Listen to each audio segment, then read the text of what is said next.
پاک فوج کے ترجمان لیفٹیننٹ جنرل احمد شیف چودھری آج دوپہر 2 بجے پریس کانفرنس کریں گے۔ پریس کانفرنس میں ڈی جی ISPR ملکی و علاقائی سیکیورٹی صورتحال اور دیگر امور پر بریف کریں گے۔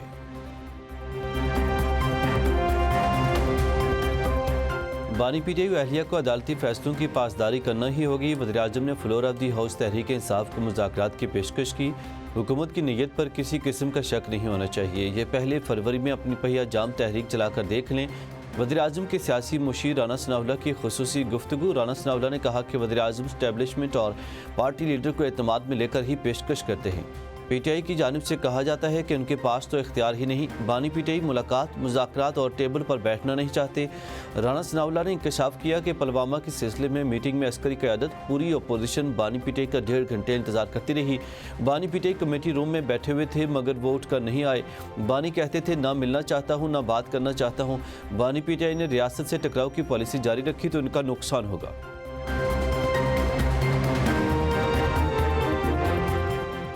مودی سرکار کے ٹرمپ کوورم کا پورا کرنے کے لیے کروڑوں کا خرچہ، سفارتی نااہلی اور سیاسی کم فہمی سے بھارت عالمی سطح پر تماشا بن گیا۔ لابنگ فرم کے ذریعے سے سوشل میڈیا پوسٹ کو پلیگ کرنا شروع کر دیا۔ بھارتی وزیراعظم کی ساکھ بچانے کے لیے وائٹ ہاؤس میں کرائے کی لابنگ، ٹیکس دہندگان کے پیسے سے پروپیگنڈا بے نقاب۔ اپریل 2025 سے مودی حکومت SHW پارٹنرز LLC کو $18 لاکھ سالانہ کی خطی رقم ادا کر رہی ہے۔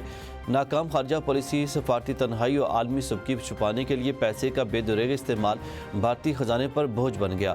11 برس میں ایک بھی آزاد پریس کانفرنس نہ کرنے والا وزیراعظم اب مکالمے کے بجائے ڈالر کے زور پر بیانیہ خرید رہا ہے۔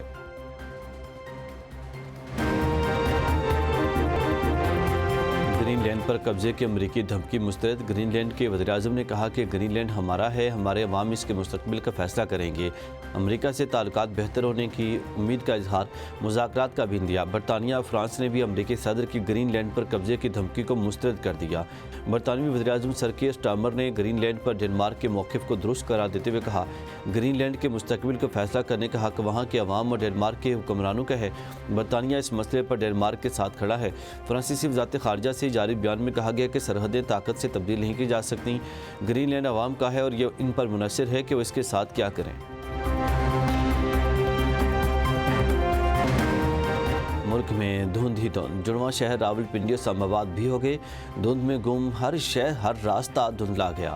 ایکسپریس وے، ہائی وے سمیت مختلف شاہراہوں پر حد نگاہ کم ہونے پر ٹریفک روانی شدید متاثر رہی۔ پہلی بار راولپنڈی کے اندرون علاقے اور اسلام آباد کے سیکٹرز بھی دھند کی لپیٹ میں نظر آئے۔ ڈرائیورز نے فوگ لائٹس جلا کر سفر کیا۔ ہاتھ کو ہاتھ نہ سجائی دینے پر سکولوں اور دفاتر میں طلباء ملازمین دیر سے پہنچے۔ عدالتوں میں کیسز کی بروقت سماعت بھی شروع نہ ہو سکی۔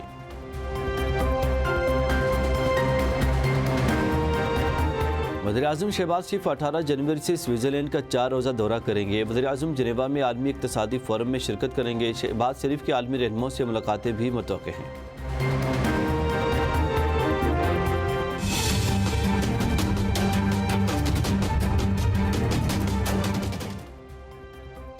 اسٹاک مارکیٹ میں کاروبار کے آغاز پر ملا جلا رجحان، 100 انڈیکس کی 1080 پوائنٹس مندی کے بعد پھر اٹھان، 1,83,000 پوائنٹس کی نفسیاتی حد بحال۔ شیئرز بازار میں 700 سے زائد پوائنٹس کا اضافہ ریکارڈ، سرمایہ کاروں کے محتاط انداز میں شیئرز کی خرید و فروخت۔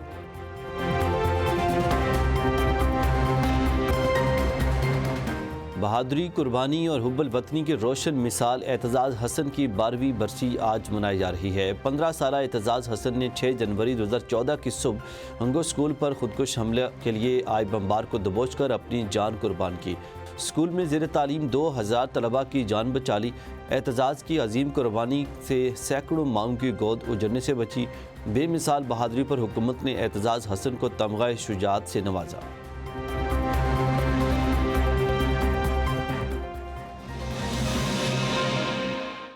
السلام علیکم، آپ دیکھ رہے ہیں M نیوز اور میں ہوں عرفان امتیاز۔ ہیڈلائنز آپ جان چکے ہیں، بلیٹن کا آغاز کریں گے ایک بریک کے بعد، ہمارے ساتھ رہیے۔